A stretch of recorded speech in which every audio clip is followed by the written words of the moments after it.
कथार अच्छी जो मनीष हार मानी थाए सेठी भगवान किसी चमत्कार करिथांती। आसंतु एक छोट कहानीटे शुणा। थरे एक छोट छुआ एक औषध दुकान को जाई कहिला, आज्ञा एमिति किसी चमत्कार औषध अच्छे, मु निज घर 100 टंका आनी। से दुकानी जनक हसवाक लगिला। से कहला जे मो पाखरे तो एमिति किछि औषध नहीं। पिलाटी कहला जे अंकल प्लीज दे दियंतु, मोर भौणीर देह खराब अच्छे। बापा कहते जे कौन सी चमत्कार ही ताकू बंचई पार। जड़े भद्रलोक एसबू शुणुले।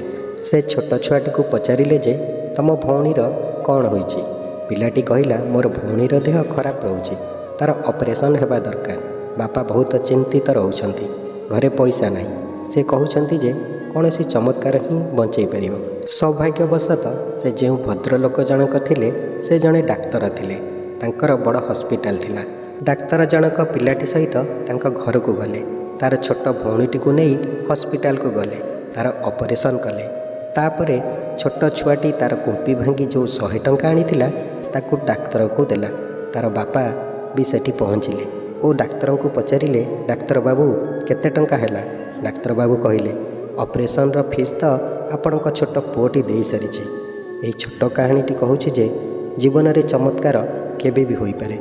विश्वास रखंतु निज उपरे और ऊपर वाला उपरे। करी देखांतु किछि एपरि कि दुनिया करने को चाहिए आपणक परी।